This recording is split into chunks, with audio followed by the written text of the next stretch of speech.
What is up, football fans? Welcome into another live edition of XFL Chalk Talk here on YouTube. Let's go. Thank you to everybody for joining us tonight. I just heard, Kenny, you told me right before we started that President Donald Trump is supposed to be giving a live speech right at 9 o'clock. So thank you for choosing us over the President of the United States. We really appreciate that. Perfect timing on our part, right? Just DVR the president. You're good. This Corona stuff is screwing up everything, man. It's pissing me off right now. It's crazy. Like, obviously, we're going to mention it here just in the beginning, just for a minute or two, because, you know, we're here to go over our recap of the first half of the season and give our mid-season awards.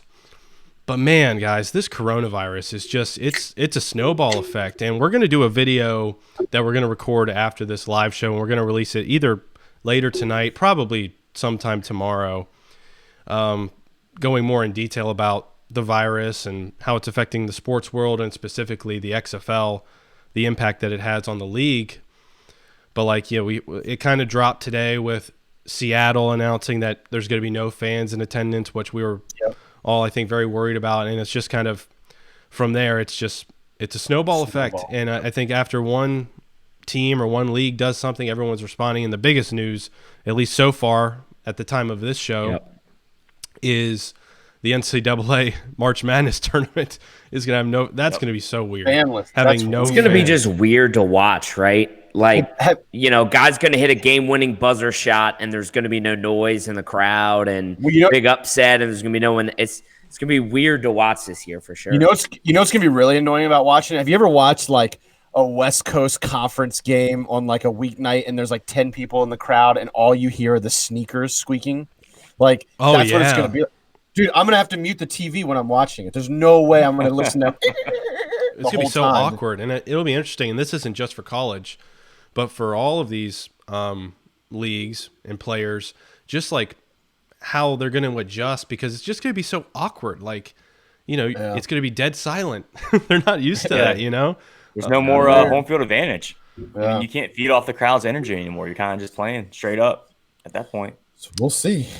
Yeah, it should be an interesting next few weeks, and I think it's only gonna escalate from here. But that's not why we're here tonight. We're here to talk about the XFL and the great football that we've seen so far, and talk about some of the players that have really stood out and some that maybe have not stood out so much during the course of the first half of the year. I'm thinking you can guess who Kenny's going to want to talk about tonight. But for the record, I didn't even put that guy in my I know, list, so. In all fairness. Who was it? Was it you, Gless? Yeah, it was We'll me. get to it. We'll get to it. Let's not jump ahead of ourselves get to here. it. Before I get unjustly judged. So for everyone that's watching in the comment section during the live show, and even after this is posted, as we kind of go through this, I would like to hear your thoughts on who you think. We're going to go through, if you saw us on social media earlier, at XFL Chalk Talk on Facebook, Twitter, Instagram, and of course YouTube, make sure you guys subscribe and hit that notification bell. And give the video a like while you're at it. But I posted kind of a rough template agenda, if you will, of what we're going to be talking about. So we have our offensive and defensive MVP, Rookie of the Year, Coach of the Year, some players that have stood out, kind of surprised us so far this year, some players that have disappointed a little bit, plays of the year, game of the year, things like that. So as we're going through it, I would love for you all in the chat and in the comment section to give your take as well. So let's go ahead and get started, guys. I don't think this is going to be a shock to anybody, starting with the offensive MVP, who we're going to pick. So I think we all agreed that P.J. Walker is the guy right now, right? P.J. Walker's the guy. We're going to talk about him for a little bit, and then maybe some other guys who are right there contending for that MVP spot. But when you talk offensive MVP, you got to start with P.J. Walker. Yeah, I think he's been the lead dog since week one. I mean, he's won 2 stars of the week. He leads the league in pretty much every passing category, and he's the catalyst of a undefeated Houston Roughnecks team, the only undefeated team in the XFL. I mean, he's made highlight play after highlight play. I thought it was pretty much a no-brainer to go with P.J. Walker. I agree 100%, Kenny. I mean, it's just really it's P.J. Walker and everyone else. I think there are a couple other guys that that you could potentially make an argument for. But you touched it right there, man. I think he's just making plays all over the field, keeping plays alive with his legs, his ability to throw the ball on a dime. Now, I will say this. He's gotten lucky with some of his touchdown throws as the guys have been butt naked open. Hadn't been anybody on the screen. Guys are falling down. But he's been nothing short of fantastic. He's been great. A lot of fun to watch, and I don't think there was any doubt from me. Yeah, and you can read stats all day. And he has 1,338 yards passing. He's got 15 touchdowns to only 4 picks. But you really look at his play. I mean, he's been down in multiple games, and he's willed his team to come back to victory. And that's why they're 5-0. So just having that winning mentality on top of the stats, which is better than everybody else. And that's why he's the MVP right now. That's perfect right there, Pastel, because if you look at the Roughnecks, they're undefeated, but in most of their games, it's not like they're blowing teams out of the water. Like they're going into the fourth quarter either down or tied or just up by one score. They're all tight games, and PJ Walker's leading his team to these victories. And that right there tells you all you need to know in terms of the MVP race. But I will say there's someone that's right on his heels. And Kenny, I know you're really high on Josh Johnson, who I believe actually has the highest quarterback rating in the entire league, even over PJ Walker. He missed the first game of the year, kind of was getting the rust off in the first half of the second game versus the Renegades. If you guys remember, him and Landry Jones came back from injury, and the first half was pretty rusty, and they both kind of got their footing under them in the second half. But ever since then, I mean, Josh Johnson's been right there with PJ Walker in terms of quality and level of play. Yeah, and I know this is going to sound kind of like I'm talking out of both sides of my mouth. So I have PJ Walker as the MVP as of right now, halfway through the season. But to be honest, I think Josh Johnson's the best quarterback in the league, personally. There's the way he's been playing, and I don't think it's a hot take. I think they're both really 1A, 1B. But I personally, in my opinion, I think if I had a draft right now, I would draft Josh Johnson 1 overall over PJ Walker, just because I think the things Josh Johnson does in the pocket, the plays he makes in the pocket. I know PJ Walker does a very good job of extending the play in the pocket and avoiding the rush, but just there's something about the polish Josh Johnson shows. Yeah. That you just can't teach, and the experience factor, maybe. Kenny? Exactly. Yeah, just the way he plays. I think I would still take him number 1 overall if I was doing like a redraft right now. Yeah, it's not bad. It's not a bad point, Kenny. I do think he is 1A, 1B. They're both similar type quarterbacks. Yeah, let's not kid ourselves. Yeah. I mean, Josh Johnson missed the game. You had those 2 or 3 touchdowns that he would have got that first game. He's got almost identical stat line, probably to PJ Walker. But honestly, I don't have him right now as my second in the voting right now. I would have Cam Phillips as my second for the MVP race. That's my boy. Virginia Tech. Here we go. But just the separation from him to every other receiver, he's got 9 TDs. I think the second behind him is 4.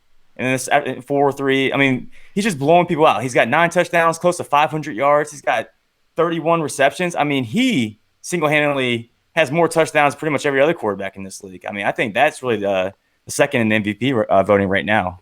Which I think, Pastel, you and I are both Virginia Tech fans, and we didn't even see this coming. And Kenny, it says on the screen right there, he's your biggest surprise of the season so far is Cam Phillips. Yeah, I mean, he's come out of nowhere. Like I remember we were talking about the receivers in Houston, and we kept talking about Cam Phillips, Jalen Saunders, guys like that. A crowded wide receiver room.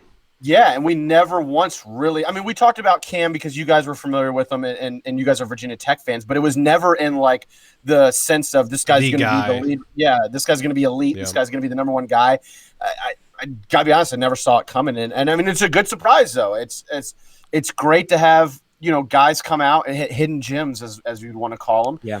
Guys that have come out of nowhere. It's great stories for the league, so I'm happy to see it. Yeah, he's really kind of the perfect receiver for that offense. And I'm not taking anything away from his talent because he's an extremely talented player. His college record shows that. But he's, runs great routes, great possession receiver, which tells me that he knows where to go and make the right decisions. Mm-hmm. And that's what you need in the run and shoot offense. So, obviously a big part of being open in the run and shoot offense is making sure that you're making the right read. And he has been nothing but outstanding at that. So a big hats off to him too. He's been great. And you can tell him and Cam have or PJ and Cam have a ridiculously good chemistry because even on the bench, you can just see the way they interact with each other. It's like two guys are speaking the same language on the bench. And I haven't seen PJ do that with a lot of other players outside of maybe Nick Holley. And Nick Holley makes sense because he played quarterback. So it's very good to see PJ and Cam kind of on that page. It's almost like they can say something without having to talk to each other. Pastel, the craziest thing, at least to me, and I'm wondering what your take on this is. I've mentioned it in a show before. I'm not sure if you were back or not yet. But the thing that surprises me the most about Cam Phillips so far, like at Virginia Tech, I mean, he's the all-time receptions leader at Virginia Tech. So caught a lot of footballs, played a lot of snaps. He's a crisp route runner. He's a smart football player. So like you said, Gless, he fits in this system perfectly. But I cannot believe how many over-the-top touchdowns on go routes that Cam Phillips has had, because he's known for his hands. He's not known for his speed. And even in this league, at least, he is blowing by people. I mean, I'm not sure I can count on one hand how many touchdowns he has on go routes. I mean, he is burning by people. Yeah, but to be fair, who was his quarterbacks at Virginia Tech? We're probably looking at the lowest point in Virginia Tech in the last 20 years for quarterback play when he was at Virginia Tech. So it makes sense that he was only getting 5-10 yard receptions just based off the quarterback play that Virginia Tech had. No one there could stretch the field past 20 yards. So I don't think we were able to really see his talents that he might have had. This comes as a surprise, but I don't necessarily think he's actually grown into this type of receiver. I just don't think he was actually exposed in college because of the quarterback play at Virginia Tech. Interesting. Well, let's go ahead. Gerard Evans. Gerard Evans would have been the quarterback, right? I'm blanking. I'm trying to remember. Maybe his Gerard Evans. He had to deal with Michael Brewer one year. The year when they beat Ohio State and Cardell Jones. Oh no, Cardell Jones played that year, but that's when Ohio State won the national championship. Their only loss was to Virginia Tech. And then they came to Blacksburg the next year with Cardell Jones, and I don't want to talk about that game. So let's move on. It didn't turn out well. You and I were at the Richmond race when Tech beat Ohio State. I remember that. Yeah. Getting a lot of partying in Richmond that night, I can tell you that. Do you remember any of it? That's the question. I remember it. I don't know if I remember it, but but real quick, it was Josh Jackson, Gerard Evans, and then Ryan Willis. It was pretty much the last 3 QBs. Oof. Gerard Evans had a good. We're getting into tech talk. This is XFL football. Okay. Tech talk. All right. This is Chalk Talk, not tech talk. All right. Let's get into defensive MVP. This one's a little more wide open, and it kind of, I guess, is your perspective on it. Kenny, let's go ahead and start with you. Yours was I don't want to call it like a major surprise, but a little bit of surprise when I saw what you put down on the show agenda. So why don't you go ahead and talk about who your defensive MVP is? Yeah, Kenny Robinson. For the safety for the St. Louis Battlehawks. One of the few teams I've been able to pretty much really intently watch every game of this year has been St. Louis. And every time I've watched their game, he makes some sort of big play, whether it shows up on the stat sheet or not, whether it's a pick, a huge tackle for loss, a pass breakup in a key situation. I feel like every time something big needs to happen or there needs to be some sort of momentum swing, he's made it for St. Louis. This one's for you, Kenny. INT on Cardell Jones. Is that why he's your MVP? Because he picked off Cardell? No, but this was an unbelievable play. I mean, this just shows you that. Look at that. It just shows you the athleticism he has and the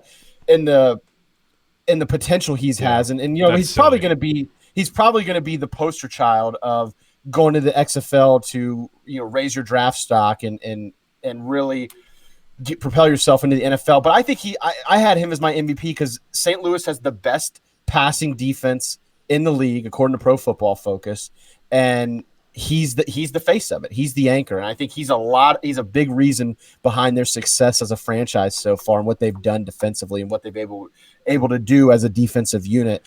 And I think he with him in there, he brings that team up, and if you take him out, I think he's a big loss. It's funny, Kenny, because you talk about him being the face, but I think it's the safety tandem because I had Steven Johnson, who we'll get to because Gless, you had him as your MVP.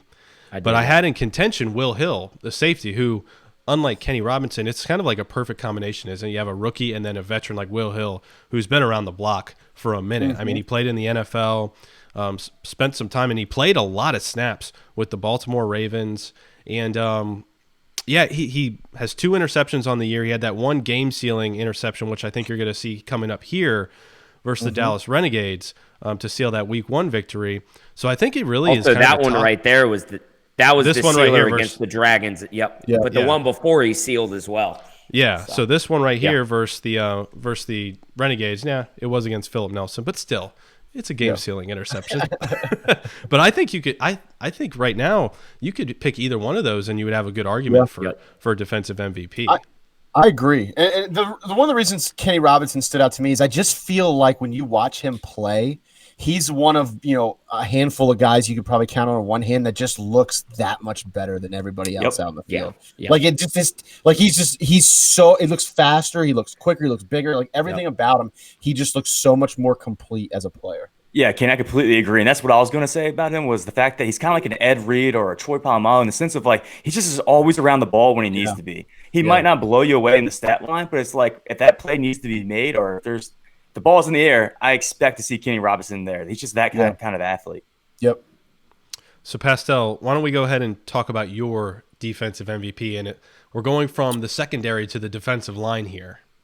Yeah, Savon Walker. Personally, I think he's hands down the defensive MVP right now in the XFL. The guy has 4.5 sacks. He leads the XFL in sacks, I think by 2, only 5 games in. He has 9 quarterback hurries. He's got 5 tackle for losses, probably in top 2 or 3 in all of those categories. But he's been consistent throughout the XFL. It's not like just one game. He has 4 sacks. I mean, you go straight. I mean, he's got 1 sack in the first week, half a sack the third week, another sack, and then 2 more sacks this past week. And in every one of those games, he's got like 2 or 3 quarterback hurries.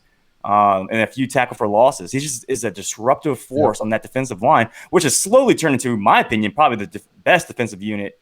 Might be overtaking St. Louis at this point in the New York Guardians. And he's the anchor of that whole entire defense right now. The reason why those corners look so good and they're getting the interceptions recently is probably because this guy is disrupting the quarterback every play in the backfield.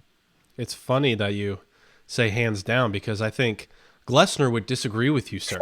I think the hands down defensive MVP, it comes from Seattle, Glessner. Hey, let's go. Let's go. Let's go.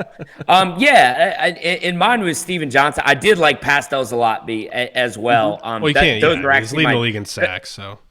Yeah, right. But his impact, I think Pastel had it right on the nose there. But my guy was Steven Johnson right here, and this guy has been nothing short of fantastic on the defensive side of the ball. Not only in the box, but in pass coverage right there, helping force the turnover. He's a guy that the other team has to completely game plan for, and they have to see him on every single play, and they have to account for him.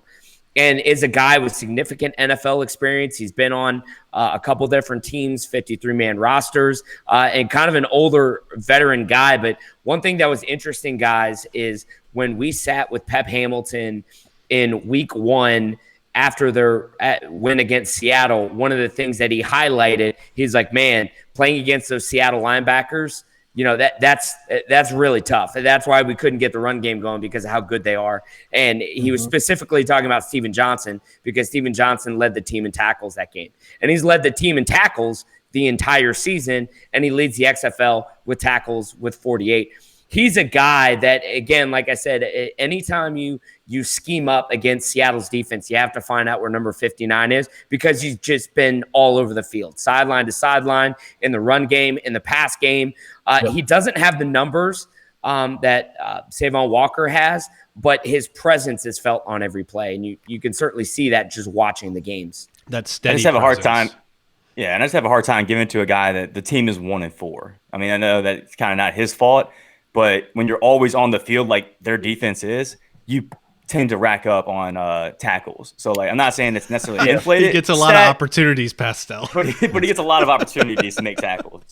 I think for me, I had him as my number 2, and where I do agree with you. Yeah, he probably does get a lot more opportunities to be on the field than most defenses as of right now, especially with how bad Seattle's offense has been. But what's really impressed me about him, and Glutz kind of talked about it, he always seems to be in the right place at the right time, and the way he plays, like he's clearly the captain of that defense, and that defense is really good. Like Frazier's really good, Johnson's really good. They have a lot of studs on that defense, and he seems to be the best on that defense. So I'm with Gless. He leads the league in tackles for losses. He leads the league in total tackles.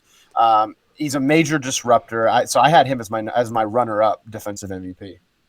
So Basketball God in the chat asked if we are going to talk about Coach of the Year, which the answer to that is yes. We are. I'm not sure we need to spend too much time on it because I feel like at this point, things can change, but I feel like at this point it's a two-man race, and I think the leader in the clubhouse right now is the coach of the undefeated Houston Roughnecks and June Jones, right, guys? Right. Gless, I know you get sized for some run and shoot. Oh, man, I get so fired up for the run and shoot. I was texting these guys this morning. Everybody's watching. I actually watched an hour worth of run and shoot film. I woke up at 6:30, had my coffee, I was eating breakfast, and I was playing around on YouTube, and I was like, I'm going to watch some run and shoot film this morning. Gless, was it your brother? And I just got so fired up about it. Was it your brother that got you so fired up? Because many people probably don't know this, but it's not just Coach Gless on this show, but there is a family of Coach Glessners. That's right. That's right. A long line of coaches coach in the Glessner family. That's right. Coach high school ball. One's been a head coach at the high school level. But yeah, it's I love it because it's just so unique. And it's so different the way offensive football is traditionally done, where it's the coach kind of handling everything. The run and shoot is very player oriented and really relies on the players making the right read. But when you just watch it full go, like you've seen in Houston, it's a beautiful thing to watch. And the run and shoot has always been able to score points at any level, and in college and in the pro level. Warren Moon is in the Hall of Fame because of the run and shoot. Yep. And all it does is rack up points, and guys just are open, and it's extremely tough to defend. So I'm a big June Jones guy. I've always loved watching him. I loved watching him when he was at Hawaii, SMU, and now in the XFL. The Roughnecks are a game I absolutely have to watch every week. It's funny, Gless, because if you go back into the deep archives of XFL Chalk Talk, I'm not even sure we had a video. It might have just been an audio podcast when we were going over the offensive concepts and coaching styles for the league. And this was back in September, October, November. And we knew going into this that June Jones and this offensive system, it is tailor-made for the XFL and the rules. And we're kind of seeing it play out right before our eyes. So I don't think any of us are shocked to see the success of the run and shoot offense, which transitions me though, because I think if you're going to make an argument for maybe who that 1B coach is, if you have June Jones here, you have this other coach here, it's a coach who he's the first time head coach in his career for his team.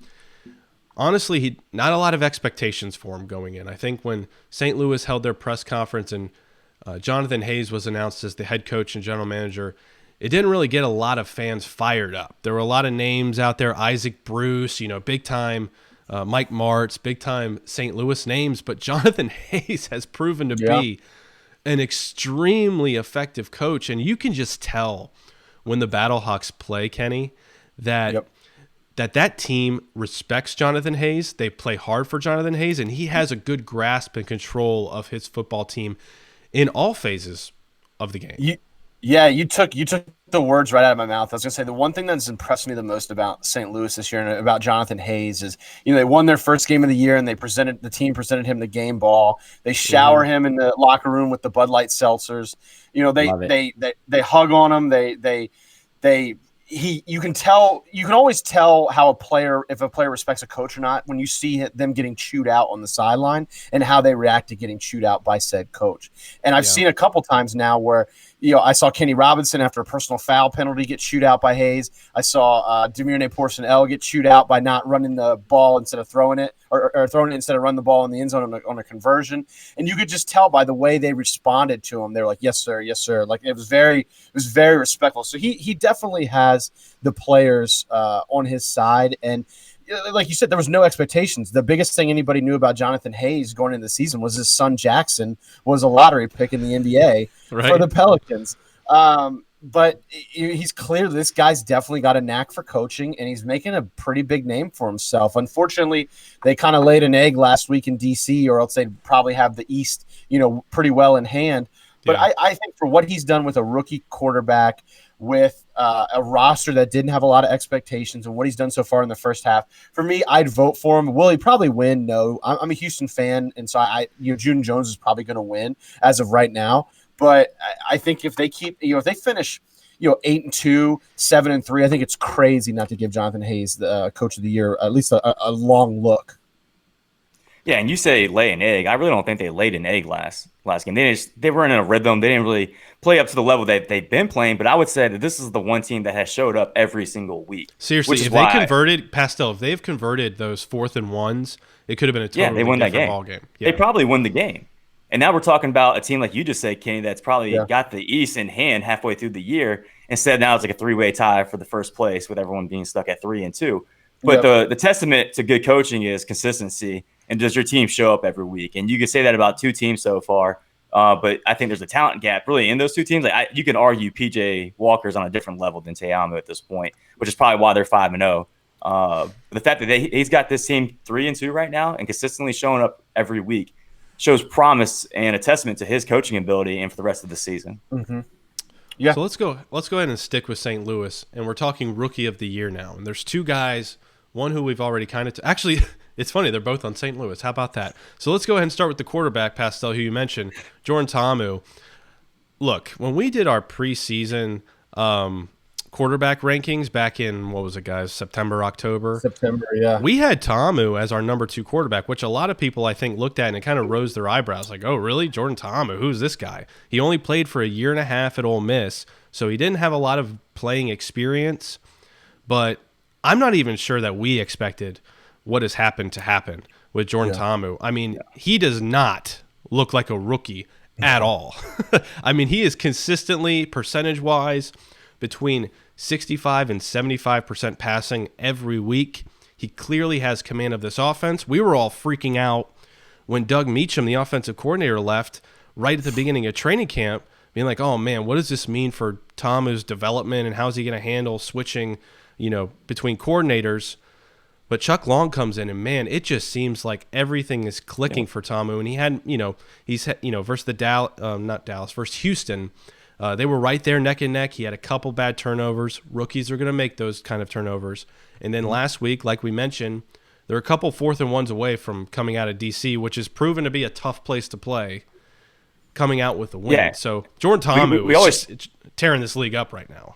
And we always talk potential with him. Potential. I mean, upside. Forget that vernacular at this point. No, he's coming into his own. There's 3 quarterbacks with a quarterback rating above 100. He's in that. There's 3 quarterbacks that have passed for over 1,000 yards. He's one of those 3. I mean, so now we're putting him in the same breath as Josh Johnson and PJ Walker that both have NFL experience. And this guy's probably, 21, 22 years old, playing at that level. I mean, it's no more potential. This guy is now performing at the level that we probably didn't think he would be at this point, but what we thought he'd be at in a year from now. So he's just kind of just ahead of schedule. And yeah, probably Chuck Long is a little bit to deal with that, but he's exceeded all expectation for a rookie in the XFL. Well, and what always got me before the season was you'd hear a lot about like, oh, how did he only put up, pedestrian numbers in college with DK Metcalf and AJ Brown and all these guys. And I'm like, well, hold on a second. He finished second in the SEC behind Tua, didn't he? It was only by he did. But it was only by 50 yards. Yeah, it was. Kenny, your mic cut out, Kenny, just so you know. But he finished second in the SEC. Kenny's going to keep on talking the entire time, and no one's going to hear. But to kind of go off a little bit of what Pastel you said, and then Riley just kind of bringing it in. One thing that impresses me the most is for a young guy out there with guys who have played on practice squads, who've had NFL snaps, and have experience, the way he handles himself and the way he controls the offense has been spectacular. The calm, the poise. He's gone. He disappeared. Everything you just said, Glessner, Kenny doesn't have right now. No poise. No poise. No command of the offense. No nothing. Come on, Kenny. Get command of your video. Yeah. Oh, no. So, like, whatever's going this on. This is a great insight into XFL Chalk Talk because, I mean, guys, come on. You have to agree with this here. Every freaking time we record something, it's like Kenny forgot his computer power cord. Kenny's lights go out behind him. Yeah. Come back, Kenny. You have nothing to say right now because you have no mic. So I have the mic now, Kenny. Ooh. Sucks to suck, Kenny. Sucks to suck. Studio. Can you hear me? Yeah, he's back. There we go. I was just going to say, start ripping on Wake Forest right now. What is going on, though, Kenny? That happened before we started, and you had me freaking out. What is going on with your mic? I don't know. It disconnected for whatever reason. So I was reaching around so I could unplug it and plug it back in, and then reset it on the settings here. I love it. No poise, unlike Jordan Tamu. Sorry to cut you off. Either that or just sit here and stare at the screen the rest of the time and not say anything. Right. Kenny's crew would still bow at your. I know. Come on. That's no, you're getting that. There. No, you're getting a bunch of that in the comments. What's he getting? Let's see. Kenny's crew needs you. Censorship at its finest.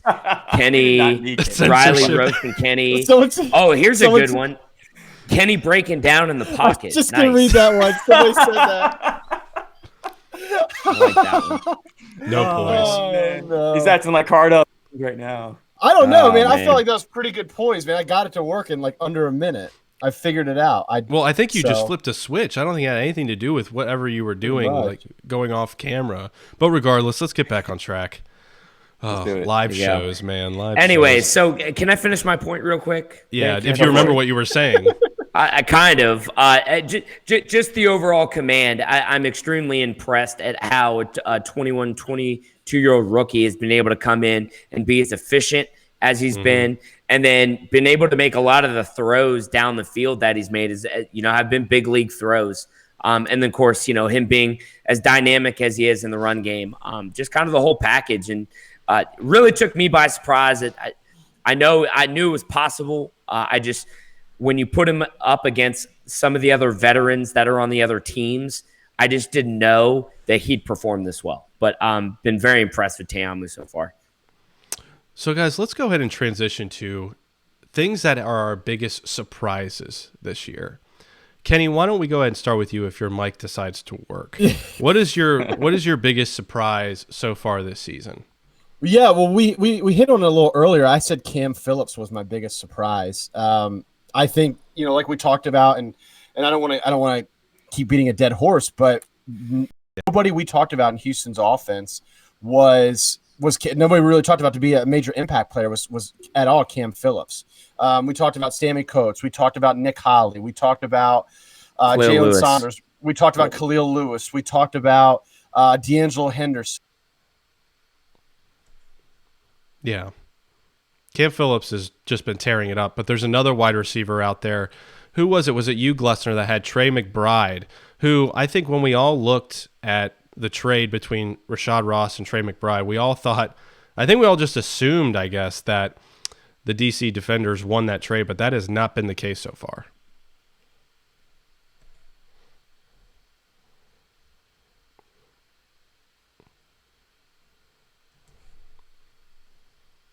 Oh my God, we've lost everybody. It's just me. All right, let me cut to me then. I'll just freaking finish this up. So I don't know what's been going on tonight, guys. We've been having a lot of connection issues. So sorry about that. I lost everyone. Pastel, Glessner, Kenny. But you know what? I think the show's better with me anyway. So I mean, I can go on and just do this as well. So I'll go for a few minutes and then we'll wrap it up because I don't know what the heck is going on. It's been one of those kind of days. I'm going to blame it on the coronavirus. But Trey McBride has been, I think when you look at the trade between Rashad Ross and Trey McBride, we all kind of assumed that Rashad Ross, based on his success in the AAF, that he was going to be the guy that was going to win out, and DC got the better of the trade. That so far it kind of trended that way because Trey McBride was injured to start the season, but that is completely done in 180. And it's funny because it all started in that DC Defenders game in LA where Trey McBride scored 2 touchdowns. Now he's top 5 in the league in touchdown receptions. He's clearly one of Josh Johnson's favorite targets, and all of this has been without Nelson Spruce for most of the time. So it's kind of scary to think what's going to happen when Nelson Spruce comes back with him and Trey McBride. Brandon Barnes, unfortunately, I don't know if you guys saw on social media, he's out for the rest of this season. He injured his leg. I think it was broken. He left in an air cast. He confirmed on his Twitter account that it's basically done for him for this season. But they still have a lot of weapons, and Trey McBride is definitely one of them. So I'm going to go ahead and go to my surprise of the year. I think we'll go through at least the surprises of the year and maybe the disappointments of the year, and then we'll wrap it up, and we'll try to maybe record the rest of them. We were going to go over our plays of the year, games of the year, things like that. So maybe we'll do that as a separate segment. But Donald Parham, I mean, chat, are you with me here? I think Nick Truesdale, he was a first-round pick for Tampa Bay. He got all of the love when it came to talking about tight ends going into the season. And a lot of people even thought that Sean Price, the other tight end for the Dallas Renegades, was going to be the guy moving forward to start the season for the Renegades. But clearly Donald Parham is the number one target for Landry Jones, Philip Nelson, whoever is running quarterback for the Renegades. I will say, and I guess I'll kind of mention this as well, I had Donald Parham as my biggest surprise, and I had the Dallas wide receiving core as my biggest disappointments. If you guys follow the show, if you guys follow the show, you will know that my love for Jazz Ferguson, I kind of got head over heels, and I think it wasn't just me. I mean, if you read a lot of preseason stuff, everybody was all about Jazz Ferguson going the year, and then Jeff Badette was their number one pick in the skills phase for the Dallas Renegades. So you have Jeff Badette, Jazz Ferguson. They traded for Freddie Martino, and really none of those guys other than Nagel have really consistently contributed on the offensive side of the ball. It's basically been the running backs and Cameron Artis-Payne, Lance Dunbar, and then Donald Parham. And I am worried going into the second half of the year about, Talk Battle Royale, and Riley comes out on talk. Appreciate that, Studio Rotocast. But I'm worried about Donald Parham, especially with Landry Jones out, them really honing in on him and taking that away, because one, if they stick with Philip Nelson, I think they're in trouble regardless. But you can tell that when Hal Mumme was offensive coordinator, that he did not trust Philip Nelson with the full playbook, and he relied heavily on Donald Parham, those seam routes, those crossing routes, typical routes that you'll see the bigger receivers or tight ends do. But it's kind of weird because Donald Parham really, I don't think he's taken many snaps at the actual tight end position. He's usually in the slot when you watch this Dallas Renegades team. But I'm really sad for this one because Pastel was supposed to eat some crow here and give his biggest surprise. I'll go ahead and give it for him. Luis Perez. Where are my Luis Perez fans at? Because I know on this show, on Chalk Talk, we had the Guardians dead in the water. Matt McGloin, after that, I guess you could call it, a debacle versus the DC Defenders, Matt McGloin and the entire offense just looked completely out of sync. And then Matt McGloin gets hurt. Luis Perez comes in, and honestly, it hasn't been pretty. It hasn't been, an offense that's clicking in on all cylinders, but it's a team that looks like they have some sort of identity going for them. They have life, they have energy, and it looks like they finally found a leader at the quarterback position. If you remember Luis Perez's first start versus the Vipers at home at MetLife, it's the end of the game. Guardians are up, they're trying to seal it, and Luis Perez is, yelling in a positive way for guys to get where they need to be. Let's go, let's finish this. Something you weren't seeing from their previous quarterback. So Luis Perez comes in and really revitalizes, brings back from the dead, if you will, this New York Guardians offense, which was key because on this show we talk about with Jamar Summers, Bryce Jones, and that secondary. We think it's the best in the league, but the problem was that the offense was going 3 and out, 3 and out, 3 and out. By the second half, the entire defense is gassed.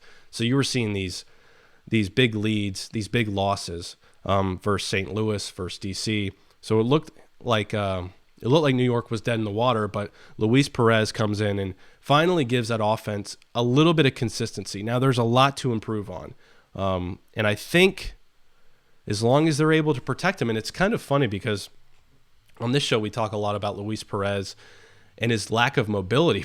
But as you saw in one of those highlights, he's getting out of the pocket. He's running for first downs. I mean, he it's not pretty by any means, but he's getting the job done. So that is Pastel's biggest surprise. So I'm going to go ahead. I'll go through the biggest disappointments, or letdowns is what we call them so far. And I'm going to start with Pastel. And I don't really totally agree with this one, but Landry Jones is Pastel's biggest letdown. And I get where he's coming from, especially since Pastel missed part of the first part of the season. But I don't know. I know he had that freaking terrible first half versus the Houston Roughnecks. I know he led the league in interceptions when he was in and playing. Some of them you can debate weren't his fault. He was making a lot of poor decisions, so I'm not really excusing it. But you see the difference between a Landry Jones-led Dallas Renegades offense and insert name here. I mean, right now it's been Philip Nelson. It'll be interesting to see what they do moving forward. But when Landry Jones was in, at the very least, they opened the playbook up. They were moving the ball, especially between the 20s, very effectively. He just needs to cut down on the mistakes. So the thing for Landry Jones is he goes out with his second knee injury of the season. He injured it in training camp. That's why he missed the first game of the year. He comes back. He was hobbling around big time versus the LA Wildcats. He ran for a couple first downs, and it was not pretty by any means. But he can still throw the football, and he's just getting the rust off of him. I mean, he hasn't played a significant snap of football before this season in over 2 years. He was a construction worker before coming back and playing in the XFL. He goes through minicamp, which is basically, just learning the playbook, getting familiar with your teammates. You're really not doing a whole lot of, actual game preparation. You're just kind of running through the route trees, trying to get a decent grasp of the offense. But then he gets hurt the first week of training camp, and he really didn't get a lot of time to, get into a game shape, get that chemistry with his teammates. And that first half versus the Roughnecks was rough. There's no getting around that. But he was showing, to me at least, that he was getting at least his footing under him enough to where he could be an effective quarterback for the team. And they are in a complete mess right now, quarterback. It's going to be interesting to see what they do between Dungy and Philip Nelson. Do they stick with Nelson? Do they go with Dungy? Brogan Roback. I know a lot of you guys in the chat really like Brogan Roback. I personally would rather see Dungy in there. I think his upside is much greater than Roback, but they got to do something. Personally, I think at this point you need to bring in somebody new to the roster, because Eric Dungy, I know that Kenny is especially high on him, but he's also had a rough go of it since joining the XFL. He got hurt his first or second practice with the Renegades.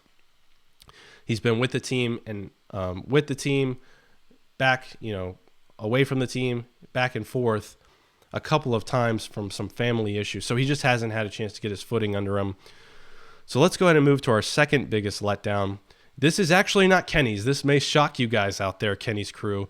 But Cardell Jones is Glessner's biggest letdown so far, and which is crazy to think if you go after the first 2 weeks of the season. I know it was very, very early in the year, but we were talking about an MVP candidate coming into week 3. I mean, we were talking about the best 3 quarterbacks in the league in Jordan Ta'amu, in PJ Walker, and Cardell Jones was right up there in the conversation. Since then, he's fallen off a cliff. I mean, you're seeing the highlights here. The games versus Tampa Bay, the games versus LA, he just looked disheveled. You could definitely tell a change in defensive schemes. And what I'm saying here is, I think when you look at, especially in the Seattle game, they were bringing a lot of pressure, a lot of blitzes, and they were kind of finding that, I think teams, when they were looking at the film, were finding that it wasn't effective because he was given that Big Ben, Ben Roethlisberger shrug off, getting outside the pocket, and he has one-on-one coverage down the field to work with. So now in these last few games, you're seeing teams drop guys into coverage, drop extra guys, drop 2, even 3 deep sometimes, and make Cardell Jones make decisions, make throws, and that's where he's really been struggling. And then I know that we talked about this in our last episode in the 8 Things We Learned, which you can find on YouTube at XFL Chalk Talk. But, he comes in, and the last thing he needed to do was throw an interception for his confidence. He throws an interception. They bring in Tyree Jackson. They score a touchdown, and next thing you know, Tyree Jackson is playing the rest of the game, which Pep Hamilton said in his press conference that was the plan all along to get Tyree Jackson in the game. Now, I'm not necessarily sold that he was going to be in the game for the remainder of the game and Cardale Jones wasn't going to see the field. But, Cardale Jones, we'll see if he can bounce back. Pep Hamilton says he's committed to Cardale Jones as the starter. So we'll see going into this week versus the Renegades. We have two teams that kind of have similar quarterback issues going on. So it should be an interesting game to watch on Sunday. Hopefully we'll be there. Who knows with this coronavirus? We may be there watching a football game in an empty stadium. But let's go ahead and go. This was Kenny's biggest letdown, and I don't think we're going to get many disagreements here from Matt McGloin. I think Kenny said this because he had Matt McGloin in our preseason quarterback rankings. He had him in the upper echelon of quarterbacks, probably around the 4. I think he was 4 or 5 on Kenny's list. And after the first week, it wasn't totally efficient, but he hit a couple big plays downfield versus the Vipers. So you're saying, okay, I kind of see where Kenny's going here. But Kenny mentioned this on a previous show. It's crazy because Matt McGloin has been more effective in the NFL than he's been in the XFL. The New York Guardians were committed to McGloin. I know they traded for Luis Perez, but I'm convinced that was a move for the future because they were expecting McGloin to be their quarterback and probably make a move to an NFL roster come next year. And boy, has that not how it's turned out. It's been a good trade so far for the Guardians, bringing in Luis Perez because he's kind of re-energized the offense. But man, Matt McGloin is just. We were at that game. I was on the field versus the DC Defenders at Audi Field, and he blamed a lot of it on play calling, the offensive scheme going into the game. But there's no excusing it. There were just missed throws everywhere. You saw some of them in those highlights, turnovers, bad decisions. And I think what really disappointed us as a show was just how, and you saw this, it's kind of funny. That same weekend, Landry Jones came back and had, not the best game versus the LA Wildcats. He had some bad injuries.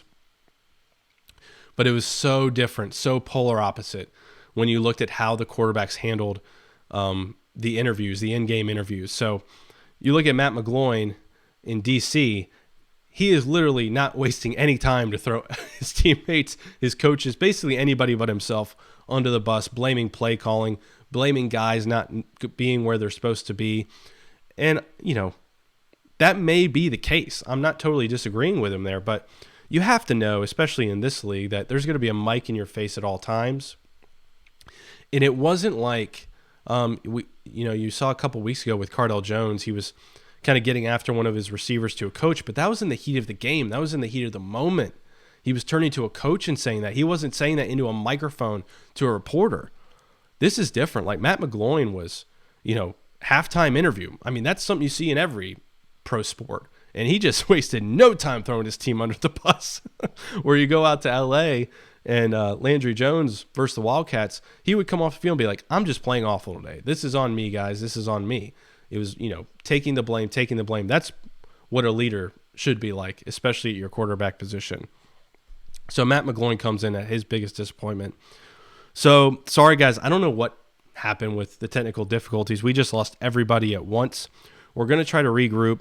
We're going to record a segment. We're going to talk about the coronavirus. I know that's probably what a lot of people want to talk about. It's been a snowball effect since over the last couple of days, and it really has hit home today with Seattle announcing that they're going to play a game with no fans in the stadium. So we're going to talk about the implications of that. And in my opinion, it's pretty big. When you're a league that doesn't get any money in terms of TV rights, and I'm not sure a lot of fans that are new to the XFL know that, but like typically, that big deal that NBA made with ESPN getting all that money, that's how you raise your salary cap. That's how you bring in high quality players. And the NFL is the same way with their deals with, CBS, Fox, ABC, or ESPN. But XFL doesn't have that. They're not getting a dime in terms of TV rights. It's a prove it kind of deal. They're giving them the exposure, but not getting any money. So a lot of what the XFL relies on in terms of revenue is one through merchandise, sponsorships, and attendance. Fans coming to the games and losing one of your biggest fan bases in Seattle and we don't know. This is for the foreseeable future.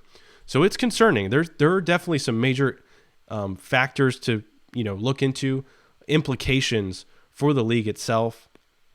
But we're going to record that after I get off here on this live chat, and we will probably post that tomorrow, I'm guessing, because it's starting to get late. We also have our power rankings coming out. We're going to be making our week number 6 picks and predictions, so be on the lookout for that as well. Make sure you follow us on XFL Chalk Talk on Facebook, Twitter, Instagram, and YouTube. And, of course, on YouTube, guys, subscribe, hit that notification bell. We really appreciate the support that you guys give the show. Drop a like for this video. Even though the other guys bailed on me and left me on my own, I'm holding it together. I'm holding the fort down. But we'll fix whatever technical issue happened. It's funny because a little behind the scenes, behind the curtains here, we were having so many issues connecting today, and I don't know what it is. It might be our production software that's just failing on us. But all pre-show, when we were doing our pre-show meeting, Kenny's mic kept cutting out. We had to start and restart multiple times. So I'm not really shocked this happened at all. But we move on. That's what live video is all about. We did want to get to, and we'll probably do a separate video for this maybe. I don't know. We'll have to figure it out. Our plays of the year so far of the first half, and then our games of the year so far. But I think we got through pretty much everything else. So in the comment section, I want you all to leave, whether it's the live chat or the comment section after this video is posted, who's your offensive MVP, who's your defensive MVP, rookie of the year, coach of the year. And the one that I'm really interested in is your biggest surprises and your biggest letdowns for the first half of the XFL season. It could be a player, it could be a team, it could be outside of the field itself. I want to know. So put it in the comment section. Stay with us at XFL Chalk Talk. Thank you all so much for the support. Sorry for the technical difficulties, and thank you all for staying with us through them. Hope I held the fort down for everybody. But we will catch you next time. Stay on the lookout at XFL Chalk Talk on our YouTube page for the latest content from the show. Thanks, everybody. Have a good night, and wash your hands, all right? Wash your damn hands.